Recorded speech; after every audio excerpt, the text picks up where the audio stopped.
آیت نمبر 48 اور 49، پارہ نمبر 15 سورۃ الکہف۔ اعوذ باللہ من الشیطان الرجیم،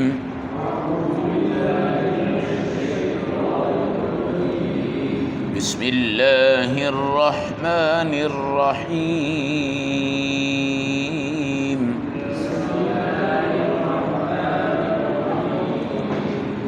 وعرضوا على ربك صفا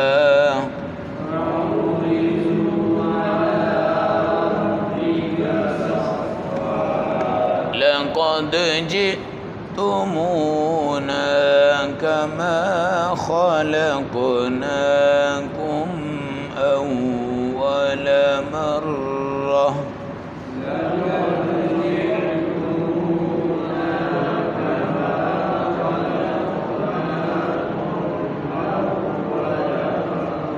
بل زعمتم أن لن نجعل لكم موعدا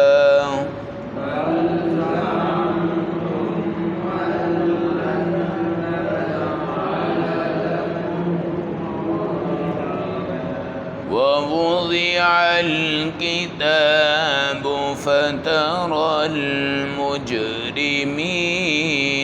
مشفقين مما فيه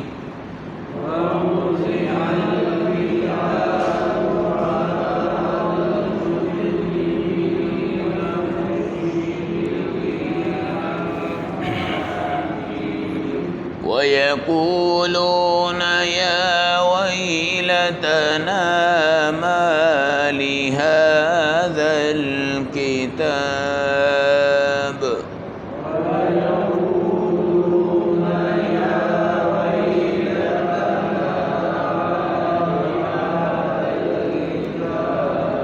لا يغادر صغيرة ولا كبيرة إلا أحصاها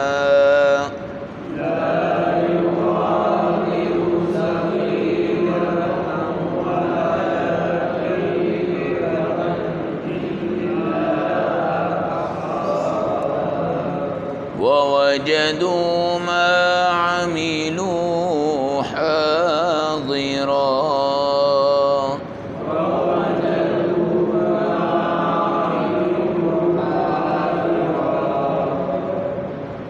ولا يظلم ربك أحدا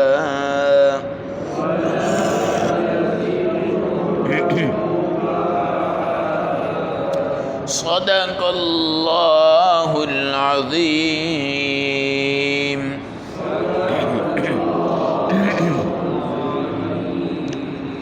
تلاوت کردہ آیات مبارکہ کا ترجمہ۔ وعرضوا علی ربک صفا، اللہ کے سامنے قیامت کے دن صف در صف پیش کیے جائیں گے۔ لقد جئتمونا کما خلقناکم اول مرہ، اللہ فرمائیں گے تم آؤ گے ہمارے پاس جس طرح ہم نے تمہیں پہلے شروع میں پیدا کیا تھا۔ بل زعمتم، بلکہ تم تو یہ دنیا میں سمجھتے تھے کہ لن نجعل لکم موعدا، کہ تمہارے لیے کوئی وقت ہوگا ہی نہیں آنے کا۔ ووضع الکتاب، اور ان کے اعمال نامے کھول دیے جائیں گے، سامنے رکھے جائیں گے۔ فتر المجرمین مشفقین، مجرم بہت ڈر رہے ہوں گے، مما فیہ، جو ان اعمال ناموں میں چھپا ہوا ہوگا۔ وَيَقُولُونَ يَا وَيْلَتَنَا مَا لِهَذَا الْكِتَابِ، اور کہیں گے ہائے ہماری کم بختی، کیسی عجیب کیفیت ہے ہمارے اعمال نامے کی۔ لا يغادر صغیرة ولا کبیرة الا احصاها، نہ تو کوئی چھوٹا گناہ ہے نہ کوئی بڑا گناہ ہے، مگر یہ تو سب کا سب اللہ نے لکھا ہوا ہے۔ وَوَجَدُوا مَا عَمِلُوا حَاضِرًا، اور جو برائیاں وہ کر آئیں ان کے سامنے آ جائیں گی۔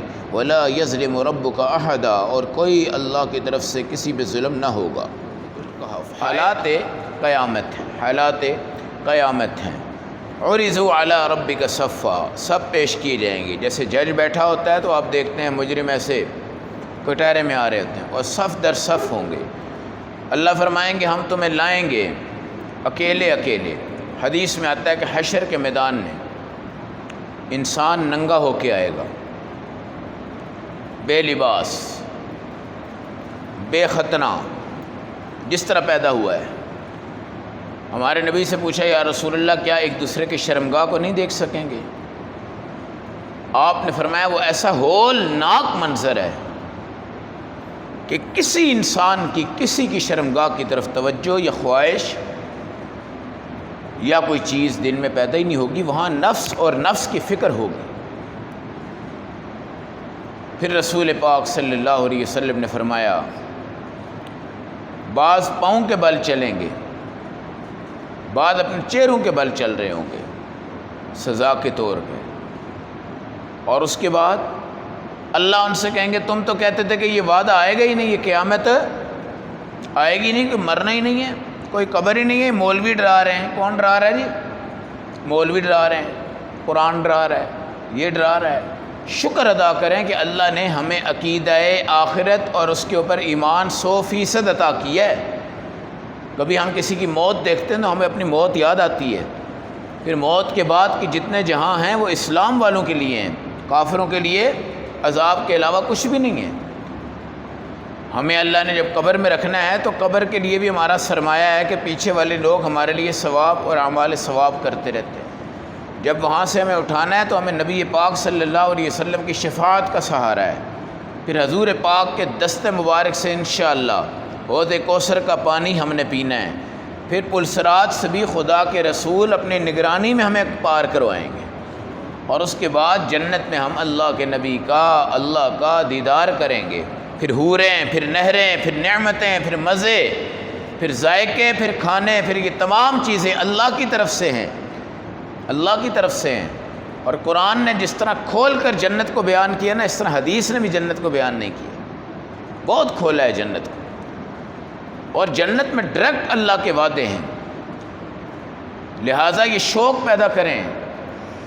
ذائقہ ایک ہے، پارٹی کھانے جا رہے ہیں بوفے لنچ میں، اور بھوک شدید لگی ہوتی ہے تو بندہ اپنے تصورات میں چند چیزیں لے کے آتا ہے، یار ادھر بٹیر ہوں گے ہیں، مچھلی ہوگی، میری جناب پسندیدہ بریانی ہوگی ہے، میری فلاں چیز ہوگی، تو وہ بڑے تیاری سے، بڑی ذہنی جسمانی طور پہ تیاری کر کے جاتا ہے۔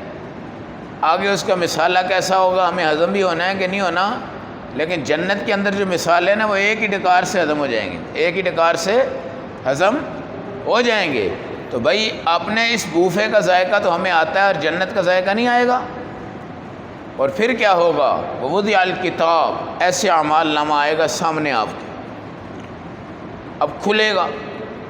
آپ نے کبھی دیکھا نا تھانے میں یا عدالت میں جب کہا جاتا ہے بھائی آپ نے یہ کیا یہ کیا یہ کیا ہے، وہ مجرم کہتا ہے میں نے تو کچھ بھی نہیں کیا، اب وہ ثبوت والا کہتا ہے اچھا ٹھیک ہے بیٹھو ذرا میں کھولتا ہوں تمہاری فائل۔ اب وہ جو فائل کو کہتا ہے نا فائل لے کے آنا بھائی اس کی، یہ حالت ہی اس طرح کی ہوتی ہے کہ مجرم اندر سے ڈر رہا ہوتا ہے، پھر جب سامنے آتی کھولتا ہے۔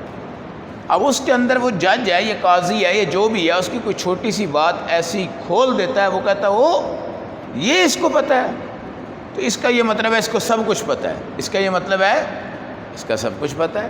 اب اللہ جب لے کر آئیں گے، اور ہم نے قرآن میں پڑھا ہے کہ اللہ کے ہاں کوئی ذرہ بھی نہیں چھپ سکتا، اب ہم کہیں گے اوہو فلاں چیز میں نے کی تھی یار وہ کسی کو پتہ نہیں تھی، فلاں وقت یہ کیا تھا وہ کسی کو پتہ نہیں تھا، لیکن اللہ جب کھولیں گے نا لا یغادر صغیرۃ ولا کبیرۃ، چھوٹا گناہ بڑا گناہ، اندھیرے کا گناہ روشنی کا گناہ، تنہائی کا گناہ ظاہری گناہ، وہ گناہ جو چھپ کر کیا ہے پوری کائنات سے، اللہ سے تو نہیں چھپ سکے نا، آج اللہ سامنے لے آئیں گے۔ وَوَجَدُوا مَا عَمِلُوا حاضرا، جو اس نے کیے کرتوت، تَرَى الْمُجْرِمِينَ مُشْفِقِينَ، یہ ڈر رہے ہوں گے، اور جتنے کرتوت ہیں وہ سامنے آ جائیں گے۔ اب اس پر علماء نے بڑی بحث کی ہے، ایک تو یہ جی اس کی تحریر آ جائے گی جس اس نے فلاں وقت میں فلاں کمرے میں فلاں سڑک پہ فلاں جگہ پہ یہ کام کیا ہے، لیکن ایک تفسیر اس کی اور کی گئی ہے اور وہ بڑی خطرناک ہے، چونکا دینے والی ہے، اور وہ تفسیر یہ کی گئی ہے کہ کہ جو اس نے برائی کی تھی، جس نقشے پہ کی تھی، جس کے ساتھ کی تھی، جس جگہ کی تھی، وہ جگہ بھی آ جائے گی اور وہ فلم آ جائے گی سامنے اس کی کہ یہ اس طرح کر رہا ہے، یہ زنا کر رہا ہے، یہ شراب پی رہا ہے، یہ قتل کر چکا ہے، یہ قتل کر کے بھاگ رہا ہے، اور یہ فلاں چیز کر رہا ہے۔ وَوَجَدُوا مَا عَمِلُوا حَاضِرًا، جو ہم کر کر آئے ہیں وہ سامنے آ جائے گا، اور اللہ اس کو نقشہ دکھا دیں گے، آنکھوں کے پردے ہٹائے جائیں گے، اور اس کو وہ کمرہ نظر آئے گا، وہ جگہ نظر آئے گی، وہ حال نظر آئے گا، وہ کمپنی نظر آئے گی، وہ مارکیٹ نظر آئے گی، اس طرح ہی نظر آئے گا۔ اگر اس نے زنا کیا ہوا ہے تو اس کو وہ لڑکی نظر آئے گی، وہ جگہ نظر آئے گی، وہ موقع نظر آئے گا، وہ تمام نظر آئیں گی، اور سامنے اس کو نظر آ رہا۔ اس لیے میرے نبی صلی اللہ علیہ وسلم نے فرمایا اعمال نامے تولے جائیں گے، یہ ہمارا ایک عقیدہ ہے۔ والوزن یومئذ الحق، وزن اس دن کیا ہوگا؟ برحق ہوگا۔ حدیث میں آتا ہے کہ امت کے جب اعمال تولے جائیں گے تو اس کے کھڑے ہو کر جو نگرانی کریں گے نا، وہ نبی پاک صلی اللہ علیہ وسلم خود کریں گے، اور جو بیچ میں لا کے رکھیں گے تولنے کے لیے وہ کون ہوں گے؟ جبرائیل امین۔ اور ترازو ایسا منصفانہ ہوگا کہ اس کے اندر کوئی ایسی ویسی کمی پیشی نہیں ہوگی، اور دائیں ہاتھ میں ملے گی یا بائیں ہاتھ میں ملے گی۔ اور یہ قرآن نے نقشہ کھینچ دیا کہ دائیں ہاتھ والا کامیاب ہے اور بائیں ہاتھ والا ناکام ہے۔ پھر قرآن کہتا ہے جس ٹائم اس کو ملے گی دائیں ہاتھ میں تو وہ فائل پکڑ کے بھاگے گا لوگوں کی طرف، ہا اقرؤ کتابی، آؤ یار میرا اعمال نامہ پڑھو، میرا اعمال نامہ پڑھو۔ فی عیشۃ راضیہ فی جنت عالیہ قطوفہا دانیہ کلوا واشربوا ہنیئا بما اسلفتم فی الایام الخالیہ۔ اللہ اس کو دیں گے اور پھر اللہ اس کے انعام دیں گے۔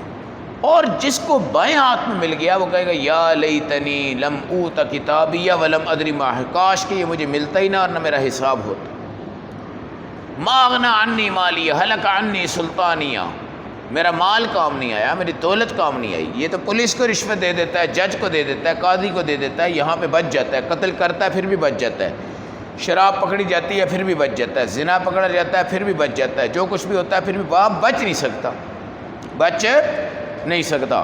اس لیے عقیدہ آخرت کا سوچ کا نظام اور اس پر مراقبہ کرنا، آنکھیں بند کرنا، کسی اندھیرے میں بیٹھنا، اپنی موت کا تصور کرنا، موت کے بعد کفن کا دفن کا انتظام، پھر اس کے بعد جنازے کو اٹھایا گیا، پھر اس کے بعد قبرستان لے جائے گئے، پھر قبر کھود دی گئی، پھر اس کو لٹا دیا گیا، پھر قبر بند کر دی گئی، پھر منکر نکیر آ گئے، پھر اس کے بعد ایک جنت کی کھڑکی ہے، یہ جہنم کی کھڑکی ہے، وہ کھول دی گئی، اور اس کے بعد پھر آخرت کے جہاں میں ہم نے اٹھنا ہے، اور اٹھ کر سارے آگے کے نظامات ہیں۔ ان تمام چیزوں کو پڑھنا تو کتابوں میں ہوتا ہے، سننا تقریروں میں ہوتا ہے، لیکن اس کا مراقبہ کرنا چاہیے۔ کیا کرنا چاہیے؟ مراقبہ۔ اور مراقبہ اندھیرے میں ہو، تنہائی میں ہو، تو اس سے زندگی بدل جاتی ہے۔ یہ جتنے صوفی اولیاء اللہ ہیں، یہ تمام کے تمام اولیاء اللہ مراقبے سے بنتے ہیں۔ جب یہ مراقبہ کر کے اس گہرائی تک چلے جاتے ہیں نا، پھر ان کی محبت اپنے رب سے جڑ جاتی ہے، پھر ان کی دنیا کی محبت بالکل ٹوٹ جاتی ہے۔ اللہ ہم سب کو عقیدہ آخرت کے اوپر یقین اور اس کے تمام نظام کو اللہ ہمارے لیے آسان بنا دے۔